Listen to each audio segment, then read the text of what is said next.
হ্যাঁ বন্ধু, তো অনিতা রান্নাঘরে স্বাগত জানিয়ে শুরু করছি আজকের রেসিপি। ডিম দিয়ে আর কচুর গাঠি দিয়ে করব। ডিম আর কচুর গাঠি দিয়ে করব, যেরকম আলুর দম করে ওরকম কষা কষা একদম। তা আমি কড়াতে তেলটা দিয়ে দিয়েছি, ভালো করে তেলটা না হলে তো ভাজা পুরো লেগে যায় এটা, তাই দিয়ে দেবো একটু, সামান্য একটু নুন দেবো।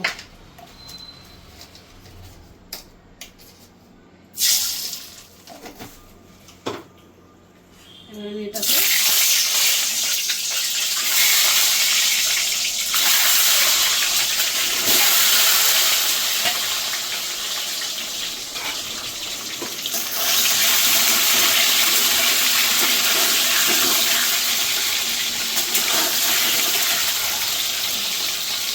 কচুর গাঠিটা আমি ভালো করে এটার সঙ্গে ডিমের সঙ্গে সিদ্ধ করে নিয়েছি।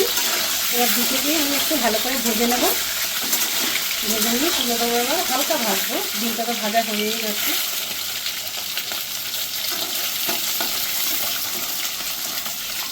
শুধু ডিমটাকেই তুলবো, হালকা ভেজেছি।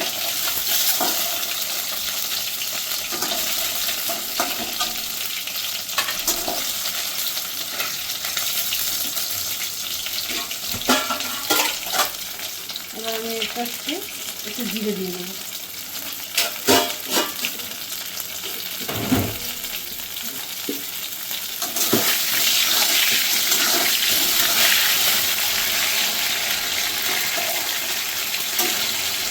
এবার দিয়ে দেবো আমি এটাতে মশলা। এখানে আছে আদা, রসুন, কাঁচা লঙ্কা, টমেটো।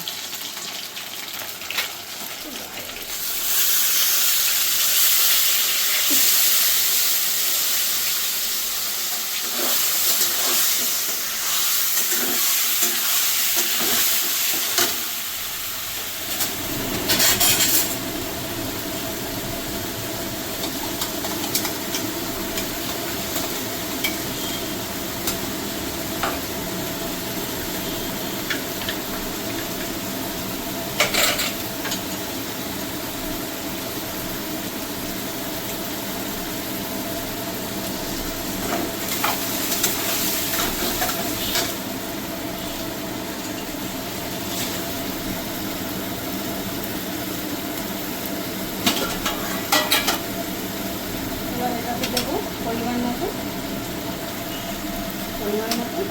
হলুদ গুঁড়ো। তরকারিটাও অল্প অল্প দিলাম। তারপর সামান্য একটু জিরের গুঁড়ো আর একটু ধনিয়া গুঁড়ো। সব মশলা একদম কম দিলাম আমি। দিয়ে দিলাম লাল লঙ্কার গুঁড়ো।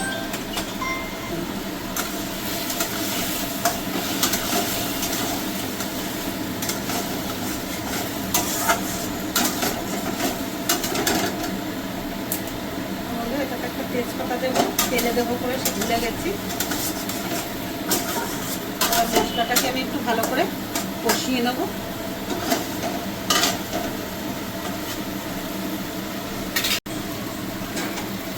হ্যাঁ বন্ধু, তোমার এটা কষানো হয়ে গেছে। ডিমটা আমি দিয়ে দিয়েছি এটাতে। এবার আমি জলটা দেবো, একদম অল্প জল দেবো, যেহেতু এটা কষা কষা করবো।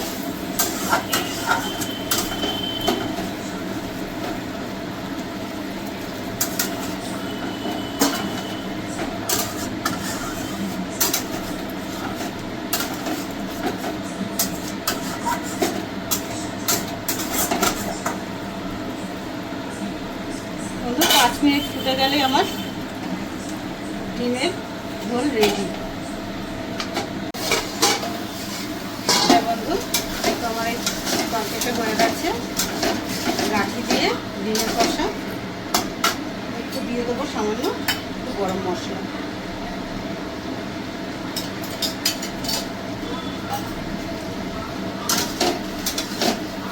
এইভাবে গাঠি কচু দিয়ে ডিম দিয়ে কষা করে খেয়ে দেখুন। ঝোল তো অনেকেই খায়, বড় বড় মাছ দিয়ে খায়, কচুর গাঠি বা চিংড়ি মাছ দিয়ে। কিন্তু ডিম দিয়ে এভাবে করে খেয়ে দেখবেন, খুব ভালো লাগে। আমাদের তো ভালো লাগে, কার ভালো লাগবে কিনা এবার খেয়ে দেখবেন, ট্রাই করবেন এইভাবে। আমার হয়ে গেছে। এবার আমি গ্যাসটা বন্ধ করে দেবো।